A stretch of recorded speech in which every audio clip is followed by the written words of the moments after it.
안녕하세요. 회원 여러분, 센터장 정한순입니다. 5월의 교육 주제는 건강을 지키는 데 중요한 수단이 될 수 있는 걷기에 대해서 말씀드리고자 합니다.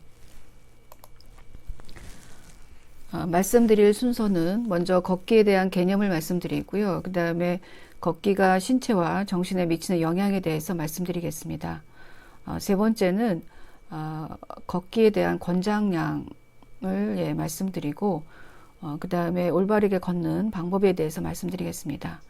마지막으로는 한국인을 위한 걷기 가이드라인이 있는데요. 이 중에 중요한 내용을 다시 추려서 전달해 드리고자 합니다. 먼저 걷기에 대한 개념입니다. 인간의 가장 기본적인 운동이라고 할 수 있는 걷기는 특별한 장비도 없이 또 경제적인 투자 없이도 할 수 있는 가장 안전한 유산소 운동으로 알려져 있습니다. 이런 걷기는 이 걷기를 통해서 산소 섭취량도 증가시킬 수 있고 또 심장의 기능도 강화시킬 수 있습니다. 또 뿐만이 아니고 신진대사를 촉진시킬 수 있고 질병에 대한 저항력을 증가시키는 등 그 효과가 굉장히 다양하다라고 볼 수 있습니다. 걷기는 단순히 걷기보다는 적극적으로 걷는다는 운동 걷기가 있는데요. 이 운동 걷기는 원래 군대 행진에서부터 시작이 됐습니다. 현재는 이 운동 걷기가 레포츠로 대중화되어 있지만 그 기원을 군대 행진에서부터 찾아볼 수 있겠고요. 그렇기 때문에 이런 걷기 운동은 일상생활에서의 걷는 것과는 약간 차이가 있다라고 볼 수 있습니다. 운동으로서의 걷기는 자연스럽고 편안하게는 하되 또 시작할 때는 천천히 걷기부터 시작을 합니다. 그래서 이것이 어느 정도 적응이 되면 좀 더 속도감을 내면서 경쾌하게 걸을 수 있게 되는데 이때의 속도는 걷는 사람의 운동 수준에 따라서 조절하면서 걷게 되면 됩니다. 걷기는 과체중인 사람이나 노인분들한테 또 심장병을 앓고 있는 환자분들을 위한 재활운동 프로그램으로도 많이 활용되고 있습니다. 뿐만이 아니고 앉아서 생활하는 시간이 많은 현대인들에게 심폐기능이나 비만증에 대한 예방과 치료에도 굉장히 효과적인 운동이다라고 볼 수 있겠고요. 걷기를 하기 전에는 간단하게 맨손 체조 등의 준비 운동을 통해서 체온을 적절하게 상승시키는 것이 훨씬 효과적이다라고 볼 수 있겠고, 이 준비 운동을 통해서 부상도 예방할 수 있고 또 심리적인 준비, 마음의 준비를 하면서 걷기를 시작하면 됩니다. 이때 이 준비 운동은 한 5분 내지 10분 정도 하는 것이 적절한데요. 정지한 상태에서 힘을 가하는 스트레칭을 통해서 이제 준비 운동을 하게 됩니다. 그 순서를 보시면 허리에서 무릎으로, 그 다음에 다리에서 발목으로 스트레칭을 하시고요. 그 다음에 또 목에서 어깨, 팔, 손 등으로 스트레칭을 이제 하시게 되면 좋습니다. 한 동작을 한 15초에서 30초 정도 유지하면서 진행하는 것이 좋겠고요. 그 다음에 이제 준비 운동이 끝나면 걷기 운동을 시작하는 것이 좋습니다. 이때 이 걷기의 바른 자세는 상체를 똑바로 펴고 바른 자세로 서서 몸에 힘을 빼고 머리를 좀 더 전방 한 15도 정도 약간 든 자세를 하고 이제 걷는 것이 좋습니다. 턱은 약간 가슴 쪽으로 당겨서 또 목은 바로 세우고 고개를 떨구지 않은 상태에서 시선을 전방을 향해서 쳐다보고 걷는 것이 좋겠고요. 이때 팔은 무리한 힘을 가하지 않으면서 자연스럽게 움직이는 것이 좋습니다. 걷기 운동을 할 때 발을 딛는 그 요령은 발 뒤꿈치가 먼저 땅에 닿게 하고 그 다음에 발바닥, 그 다음에 발가락 순으로 체중을 실어가면서 걷기를 하게 되면 좋은 자세라고 볼 수 있습니다. 걷기 운동은 걷는 속도보다 걷는 시간이 더 중요합니다. 핵심은 시간이다라고 표현을 하는데요. 그래서 러닝머신을 하던 집 근처의 운동장을 걷던 장소와 무관하게 일주일에 한 4일 이상을 걷는 것이 효과적입니다. 대략 한 번 걸을 때 45분 이상 걷게 되고요. 그 다음에 걷는 거리로는 한 3km 정도 내외를 걷게 되는데 일주일에 그 전체적으로 걷는 것을 따져본다면 한 3회 내지 4회 정도 걷는 것이 바람직합니다. 이런 상황이 숙달이 되면 걷는 속도를 좀 더 변화시켜서 빠르게 점차 걷는 그런 상황을 만들도록 하면 좋겠고요.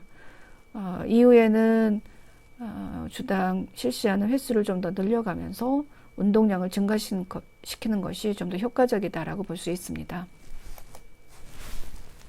두 번째는 걷기가 신체와 정신에 미치는 영향에 대해서 말씀드리겠습니다. 걷기 운동이 건강에 이로운 점은 첫 번째는 다리의 근육을 단련시키면서 다리와 뼈마디의 기능을 좋게 하고 다리 힘을 좀 더 세게 한다라는 점입니다. 우리 몸에는 600개 이상의 근육과 그 근육에 의해서 움직이는 200여 개의 뼈가 있습니다. 이 걷기 운동을 하면 우리 몸에 있는 근육과 뼈를 모두 다 운동에 참여시킨다라고 생각하시면 되겠고요. 그 다리에서의 혈액순환과 또 물질 대사를 활발하게 진행하기는 그런 이점이 있기 때문에 다리의 근육들을 단련시키고 다리의 힘이 세어지는, 강해지는 그런 이점이 있다라고 볼 수 있습니다. 두 번째 걷기의 이점은 비만증을 낫게 하고 몸무게를 좀 줄일 수 있다는 겁니다. 비만은 체질적으로도 연관이 있지만 결국은 식사량에 비해서 운동량이 적은 데서 비만이 시작된다라고 볼 수 있습니다. 그래서 비만한 사람들은 복부의 지방이 굉장히 부담스러울 수 있고요. 걸을 때 불편하고 괴로움을 더할 수 있습니다. 그럴수록 걷기 운동을 더 하게 되면 그 장점으로 복부에 있는 지방을 연소시킬 수 있습니다. 그래서 지방을 연소시키기 위해서는 충분한 산소가 필요하고 걷기 운동을 통해서 유산소 운동을 하게 되면 지방을 연소시키는 그런 도움이 된다고 할 수 있습니다. 그렇지만 숨이 찰 정도로 뛰게 되면은 오히려 산소 공급이 원활해지지 못하기 때문에 지방 연소율이 좀 떨어진다라고 볼 수 있어서 걷기 운동을 통해서 유산소 운동을 하면서 지방 연소를 시키는 것이 좀 더 도움이 된다라고 볼 수 있습니다. 근데 이런 지방을 태우려면 적어도 30분 이상 그 걷기를 해야 되는데요. 그래야 지방이 에너지원으로 이제 사용이 되거든요. 근데 이 에너지원으로 사용되기까지는 운동 시작한 뒤 한 20분 정도가 소요돼야 되기 때문에 조금씩 시간을 늘려가면서 한 번에 1시간 정도 걷는다라는 느낌으로 걷기 운동을 하시는 것이 좀 더 바람직합니다. 이 걷기 운동은 칼로리 소모가 꽤 되는데요. 한 15분 정도 조금 빨리 걷는다라는 생각이 들었을 때는 남자는 한 50칼로리, 여자는 한 40칼로리가 소모된다라고 볼 수 있겠고 한 30분 정도를 조금 빨리 걷는다라는 걷기 운동을 하게 되면 남자는 120칼로리, 여자는 90칼로리 정도가 소모가 되기 때문에 칼로리 소모가 되면서 체중을 적절하게 유지할 수 있겠고 또 복부의 지방을 연소시키면서 건강을 챙길 수 있는 굉장히 좋은 운동이라고 볼 수 있습니다. 세 번째는 혈당과 중성지방이 낮아집니다. 혈당이나 중성지방은 운동에 의해서 조절될 수 있는데요. 특히 이 걷기 운동을 자주 하게 되면 열량의 원천이 되는 피 속의 당분이나 중성지방이 많이 소모되는 그런 상황이라고 볼 수 있습니다. 그래서 식사를 하고 난 다음에 1시간 정도 걷기 운동을 한다면 이런 그 혈당이나 중성지방을 낮추는 데 굉장히 효과적이다라고 볼 수 있습니다. 또 네 번째는 머리의 노화를 막는 작용을 하게 됩니다. 뇌에 긍정적인 자극을 줘서 뇌세포의 노화를 낮추는데 거기에는 긴장근이라는 것이 굉장히 도움이 됩니다. 이 긴장근은 하반신에 주로 많이 모여 있고 이것이 영향을 줘서 뇌에 긍정적인 영향을 주게 되는데요. 이 하반신을 많이 움직이게 되는 걷기 운동은 그래서 뇌를 젊게 유지하는데 좋은 방법이다라고 볼 수 있습니다. 다섯 번째는 저혈압증이나 빈혈에 굉장히 좋은 영향을 주게 됩니다. 혈압이 낮은 사람, 저혈압인 사람들은 낮은 압력 조건에서 심장이 활동하기 때문에 심장이 굉장히 약화되어 있는 걸 볼 수 있습니다. 그래서 적당한 운동을, 걷기 운동을 통해서 심장에 많은 피가 흘러들어서 심장을 단련하게 되는데 저혈압인 사람인 경우에는 지치지 않을 정도로 운동량을 조금씩 늘려가는 것이 좋습니다. 그러기 위해서는 빨리 걷기와 좀 천천히 걷기를 같이 겸해서 걷는 것이 훨씬 효과적이다라고 볼 수 있습니다. 또 빈혈인 경우에는 걷기 운동을 하게 되면 호흡수가 늘어나게 되고 또 호흡이 굉장히 깊어지고 또 심장이 건강하게 빨리 뛰는 것을 볼 수 있습니다. 이런 결과로 인해서 혈액 내 적혈구나 헤모글로빈의 양이 많아지게 되고요. 이 헤모글로빈은 산소를 운반하는 단백질인데 이 헤모글로빈 수치가 낮게 되면 빈혈이 있을 가능성이 높습니다. 빈혈이라는 것은 몸에 산소가 부족해서 그로 인해서 피로감이 쉽게 오고 쇠약감을 느끼는 그런 상태인데 이 유산소 운동인 걷기 운동을 통해서 헤모글로빈의 양이 많아진다면 훨씬 빈혈에 도움이 되겠고 또 저혈압을 갖고 있는 사람들한테 도움이 되겠죠. 빈혈일 경우에는 오히려 그래서 천천히 걷는 것보다는 약간 숨이 가쁘다라고 느낄 정도로 빠르게 걷는 것이 오히려 도움이 된다라고 볼 수 있습니다. 여섯 번째는 걷기 운동의 또 하나의 이제 이로움은 이제 식욕을 줄일 수 있다는 겁니다. 달리기와 같이 과도한 운동을 하고 나서는 오히려 식욕이 완성해져서 더 많은 양의 식사를 하게 되는 경우가 있는데 걷기를 하게 되면 오히려 식사를 억제시킨다는 그런 보도가 있기 때문에 체중 조절하는 데 굉장히 도움이 된다라고 볼 수 있습니다. 걷기 운동은 같은 거리를 운동했을 경우에 조깅과 같은 양의 에너지를 소비하는 걸 볼 수 있습니다. 그래서 체중 조절에 굉장히 유리하다라고 볼 수 있고요. 운동 중에 상해의 위험이 거의 없는 안전한 운동이라고 볼 수 있습니다. 그래서 꾸준히 하고 계속적으로 한다면 그 운동의 효과를 지속적으로 볼 수 있는, 크게 볼 수 있는 그런 운동이 바로 걷기 운동입니다. 근데 이 걷기 운동을 매일 같은 코스를 걷게 되면은 지루함을 느낄 수 있겠죠. 그래서 중간에 중단할 수 있기 때문에 코스를 좀 변경해 가면서 주변 경관도 즐겨가면서 운동할 수 있는 곳을 선택한다면 좀 더 그 운동이 즐거워서 그 즐거움 속에서 이제 걷기 운동을 지속할 수 있다라고 볼 수 있습니다. 걷기 운동을 하면서 중간에 갈증을 느끼게 되면 운동 능력을 증가시키기 위해서라도 중간중간 꼭 물을 마시는 것이 좋습니다. 그래서 물을 마시고 적절하게 마시고 또 운동을 하고 그다음 갈증이 나면 또 좀 적절하게 마시는 이런 것들을 반복해도 괜찮다라고 볼 수 있습니다. 최근에 성인의 비만율을 보게 되면 성인의 비만율이 14년에서 18년을 비교했을 때 비만율이 상당히 증가한 걸 볼 수 있겠고요. 그 다음에 신체 활동도 많이 감소했습니다. 그래서 유산소 신체 활동이 당연히 감소된 걸 볼 수 있는데 바로 코로나19로 인해서 이제 일상생활이 변화하면서 지금 18년에 비해서 신체 활동이 더 줄어들었고 또 그래서 비만의 위험이 증가시킬 그런 상황이 더 높아졌다라고 볼 수 있습니다. 한국건강증진개발원에서는 1031명의 국민을 대상으로 이제 조사한 내용이 있는데요. 그 응답자 중에 32.9%는 코로나 전에는 충분한 신체 활동을 했었는데 지금은 충분한 신체 활동을 하지 못하고 있다라고 답을 하고 있고요. 그 다음에 32.1%는 코로나 이후에 생활에 많은 변화가 있었는데 그 중에 가장 큰 것이 체중 증가다라고 답을 하고 있습니다. 그래서 이런 상황에서 걷기 운동을 한다면 굉장히 효과적인 신체 운동이 되겠고 또 그러면서 유산소 운동이 되고 비만의 위험으로부터도 벗어날 수 있는 유용한 그런 운동이라고 볼 수 있습니다. 이런 걷기는 누구든지 언제든지 어디서나 일상생활 속에서 실천해 나갈 수 있는 그런 신체 활동이다라고 볼 수 있겠고요. 요즘과 같은 코로나19에 의해서 이제 문제가 된다면 사회적 거리를 잘 유지하면서 방역 수칙을 준수하면서 실천해 나간다면 굉장히 건강에 도움이 되는 그런 운동이라고 볼 수 있습니다.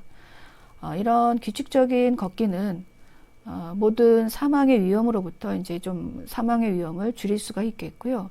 그 다음에 비만의 위험도를 또 좀 줄일 수 있고, 8대 암이라고 하는 유방, 대장, 방광, 자궁, 내막, 또 식도, 신장, 폐 위에 암의 요소들을 좀 줄일 수 있는 그런 상황을 걷기 운동이 가져다 줄 수 있겠고요. 그 다음에 심장의 기능을 강화시키기 때문에 심장병으로부터도 조금 위험 요소를 좀 덜할 수 있습니다. 그 다음에 그 걷기를 통해서 뇌에 산소가 공급이 되면서 혈류가 개선돼서 뇌 기능이 활발해지니까 뇌졸중의 위험으로부터도 또 치매의 어떤 문제로부터도 조금 위험도를 감소시킬 수 있습니다. 뿐만이 아니고 걷기 운동을 하면서 당뇨병의 그 문제로부터도 좀 예방을 할 수 있는데요. 걷기 운동을 하게 되면 우리 몸에 섭취한 그 음식이 보통은 복부 지방에 이제 저장이 되는데, 이 복부 지방에 저장을 하지 않고 걷기 운동을 통해서 이것이 에너지원으로 사용이 됩니다. 이렇게 되면은 적정 체중을 유지할 수 있게 되고, 또 인슐린이나 포도당 조절의 기능을 유지하게 되면서 당뇨병을 예방할 수 있게 되죠. 그 다음에 골다공증의 위험으로부터도 좀 벗어날 수 있습니다. 특히 햇빛 좋은 낮에 걷기 운동을 하게 되면 햇빛을 통해서 비타민 D 생성이 늘어나면서 골밀도가 증가하니까 골다공증을 예방할 수 있게 되고, 또 걷기 운동을 통해서 그 자체만으로도 발을 바닥에 디디게 되면 뼈에 좋은 자극을 주면서 근육이 수축하고, 그래서 골밀도를 유지하는 데 도움이 되면서 골다공증의 위험으로부터 조금 그 위험도를 줄일 수 있는 상황이 됩니다. 또 걷기 운동은 정신 건강을 증진시키는 데도 도움이 됩니다. 그래서 우울증 위험으로부터 좀 감소시킬 수 있는 요소가 되는데요. 낮에 햇빛을 받으면서 이제 걷게 되면 행복감을 느끼게 하는 세로토닌이 좀 증가하는 걸 볼 수 있고, 또 통증을 완화하는 엔돌핀의 분비가 증가되면서 마음이 안정되고 우울감이 줄어드는 것을 볼 수 있습니다. 또 수면의 질도 향상시키는데요. 저녁 식사 후에 가볍게 걷게 되면 수면을 돕는 호르몬인 멜라토닌 분비가 이제 원활해지고 촉진이 됩니다. 그래서 수면의 질이 향상될 수 있겠고요. 그렇지만 격렬하게 걷기 운동을 하게 되면, 잠들기 전에 2~3시간 전에 격렬한 걷기 운동을 하게 되면 오히려 수면을 방해할 수 있기 때문에 주의하시고, 가볍게 수면을 도울 수 있을 정도로 가볍게 걷기 운동을 하시면서 수면의 질도 챙기시는 것이 도움이 되겠습니다. 또 인지 기능에도 향상을 가져옵니다. 이 인지라는 것은 굉장히 삶을 살아가는 데 중요한 기능이다라고 볼 수 있는데요. 뇌의 정보를 저장하고, 또 저장된 정보를 적절하게 찾아서 사용할 수 있는 일련의 모든 행위를 인지라고 얘기를 합니다. 그 인지는 다시 얘기하면 기억을 하고 생각할 수 있고 판단하고 이런 것들을 실행해 나갈 수 있는 능력을 다 인지라고 얘기하는데요. 그래서 이 인지 능력은 기억력을 포함해서 언어 능력, 또 시 공간을 파악하는 능력, 또 주의 집중력, 판단력 및 추상적인 사고력 등 이런 것들을 다 그 인지 능력이다, 인지 기능이다라고 이야기를 하는데, 이런 기능의 향상에도 걷기 운동이 굉장히 도움이 된다라고 볼 수 있습니다. 세 번째는 걷기 권장량입니다. 일주일에 적어도 최소 빠르게 걷기, 어느 정도냐면 걸으면서 대화는 가능하지만 노래는 좀 불가능할 정도로 빠르게 걷는 것을 한 150분 정도 하는 것이 좋겠고요. 그렇지 않다면 매우 빠르게 걷는 것으로 한 75분 정도, 이렇게 매우 빠르게 걷는다는 정도가 되면 굉장히 고강도의 신체 활동이기 때문에 걸으면서 대화도 불가능한 정도입니다. 이런 정도로 75분 정도를 걷게 되는 것을 권장하는데, 이 빠르게 걷기와 매우 빠르게 걷기를 섞어서 걷는 것도 굉장히 효과적이다라고 볼 수 있습니다. 단 매우 빠르게 걷기는 한 1분 정도, 그 다음에 빠르게 걷기는 한 2분 정도, 1대2의 어떤 비율이라는 걸 인지하시고 이것을 걷게 되면은 굉장히 효과적인 걷기 운동이 될 수 있습니다. 네 번째는 올바르게 걷는 방법에 대해서 말씀을 드리겠습니다. 올바르게 걷는 자세와 또 걷기 유념 상황에 유의 사항에 유념하면서 운동 효과를 높이고 부상을 방지하는 것은 굉장히 중요하겠죠. 그런데 필요한 요소들이 걷기에 대한 자세, 또 발의 동작, 또 걸음걸이, 또 팔 동작, 이런 것들은 걷기 속도나 에너지 넘치게 걸을 수 있는 능력을 좌우하는 굉장히 중요한 요소다라고 볼 수 있습니다. 또 바른 자세로 걷게 되면 심호흡을 할 수 있는 그 가능성이 더 높아지고요. 그 다음에 어깨와 목의 긴장을 풀어주면서 허리나 골반의 통증을 방지할 수 있는 그런 장점을 가질 수 있겠고, 걷기 전과 후로는 전에는 준비 운동을 하는 것이 좋겠고, 그 다음에 걷고 나서는 마무리 운동을 하면서 신체를 이제 정상으로 유지시키는 상황으로 만들어주는 게 좋습니다. 그래서 걷기를 시작할 때는 한 5분 정도는 천천히 걷다가 이제 속도를 높여주는 것이 좋겠고요. 그 다음에 걷기를 끝낼 무렵에는 서서히 속도를 낮추면서 마무리하는 것이 우리 몸이 받아들이고 적응하는 데 훨씬 도움이 된다라고 볼 수 있습니다. 요사이는 걷기 운동을 한다고 해도 그 코로나19 때문에 많은 고려점이 좀 있습니다. 그래서 코로나19를 예방하면서 사람들 간의 거리를 유지하는, 사회적 거리를 유지하는 한 2m 정도를 유지하면서 마스크를 착용하고 걷는다면 큰 문제는 없을 거라고 보고요. 이렇게 장시간 동안 마스크 착용하고 걷다가 보면 호흡이 어려울 경우가 있습니다. 그럴 경우에는 사람이 없는 곳으로 이동하셔서 마스크 잠시 벗고 휴식을 취하고, 그리고 나서 다시 또 마스크 착용하고 걷게 되면 도움을 굉장히 많이 받는, 건강을 많이 챙기면서 또 코로나19 등의 어떤 전염병으로부터도 벗어나면서 걸을 수 있는 그런 상황이라고 볼 수 있습니다. 이때 걷게 되는 올바른 걷기 자세에 대해서 한번 쭉 말씀을 드려보면, 시선은 눈의 어떤 처리는 한 10m에서 15m 전방을 향해서 바라보는 것이 좋겠고요. 이때 호흡은 자연스럽게 코로 숨을 들이마시고 입으로 내쉬는 것이 좋습니다. 또 턱은 가슴 쪽으로 살짝 당기면서 걷게 되고요. 상체는 약간 앞으로 기울였다는 정도, 한 5도 정도 앞으로 기울여서 걷는 것이 좋겠고, 이때 팔은 앞뒤로 자연스럽게 흔들면서 걷는데, 그 대신에 팔꿈치는 L자나 V자 모양이 되도록 살짝 구부리면서 걷게 됩니다.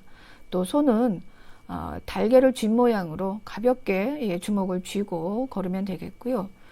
몸은 약간 앞으로 이제 상체를 기울인다고 했지만 그렇게 곧게 세우고 어깨와 가슴을 핀 상태에서 걷게 됩니다. 이때 엉덩이는 심하게 흔들지 않는 것이 좋겠고요. 그러면서 자연스럽게 이제 움직이는 것이 좋겠고, 또 다리는 11자로 걷는 것이 훨씬 에너지 소비도 많고 효과적입니다. 그래서 그 11자를 좀 유념한다면은 무릎 사이가 약간 스친다는 느낌으로 걷는 것이 좋겠고요. 그 다음에 걸을 때 체중을 실는 것은 발 뒤꿈치부터 시작을 해서 발바닥, 그 다음에 발가락 순으로 체중을 옮겨가면서 걷는 것이 좋습니다.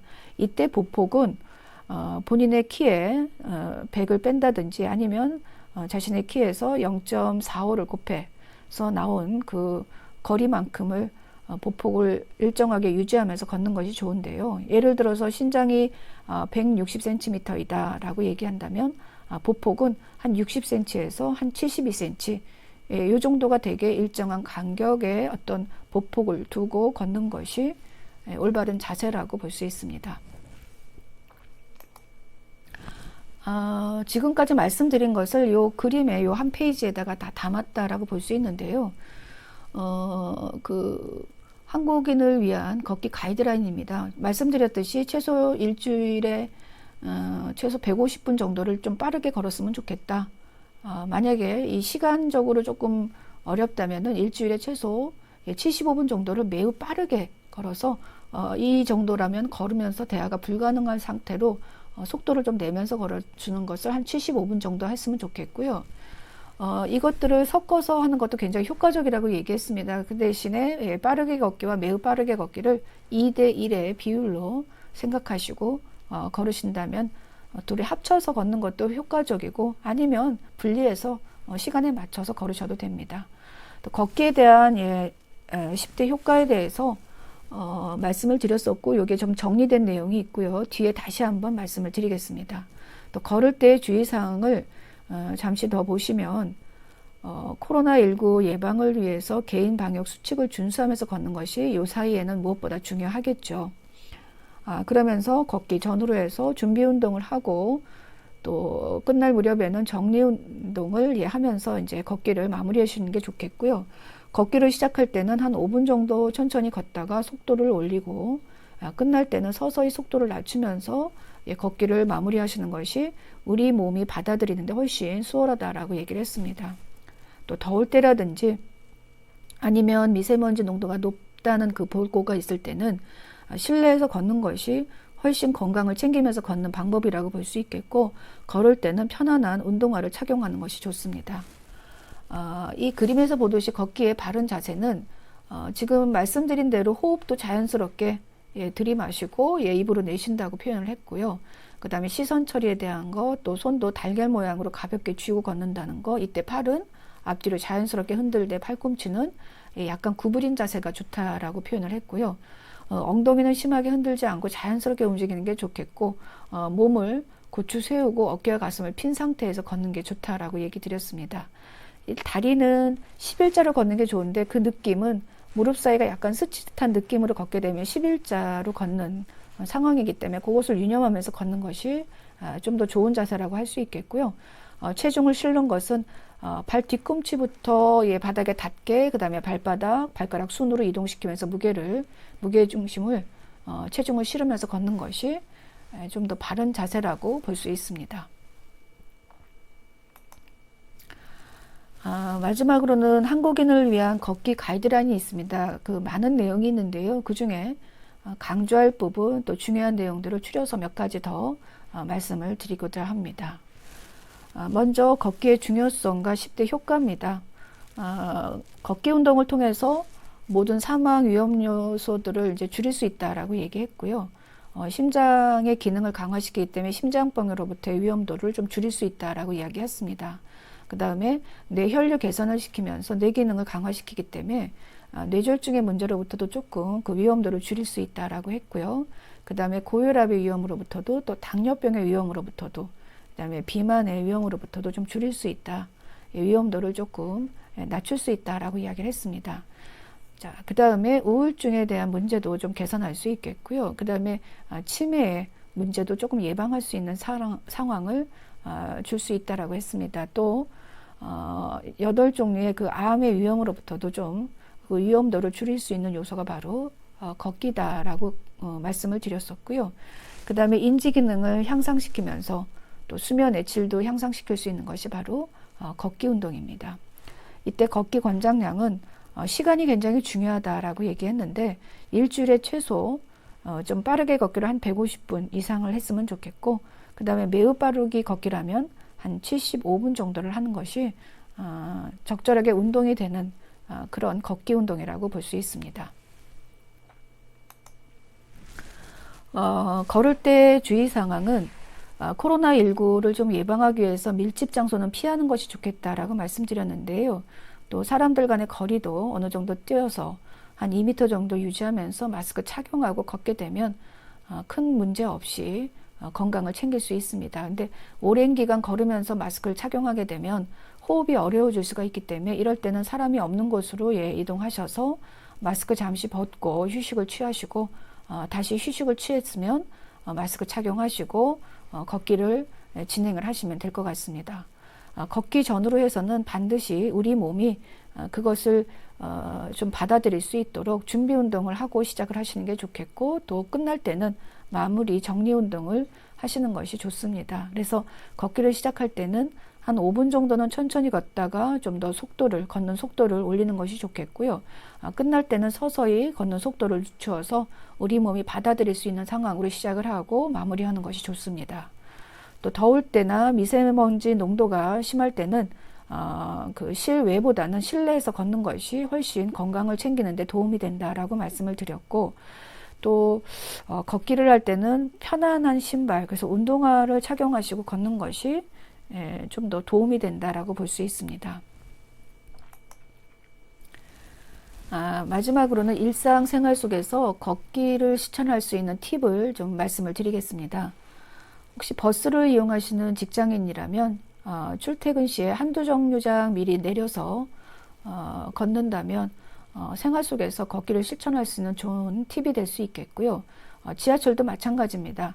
지하철을 이용해서 출퇴근을 하시는 분이라면 한두 정거장 미리 전에 내리셔서 걷는 것이 좋겠고, 또 지하철 역사를 벗어날 때도 에스컬레이터를 타기보다는 계단을 이용하셔서 역사를 벗어나는 것이 좋습니다. 또 집이 아파트이신 분들은 엘리베이터를 이용하기보다는 계단을 이용하는 게 좋겠는데요. 너무 고층이 아니라면 엘리베이터보다는 계단을 이용해서 늘 그것을 생활화하는 것이 굉장히 도움이 된다라고 볼 수 있습니다.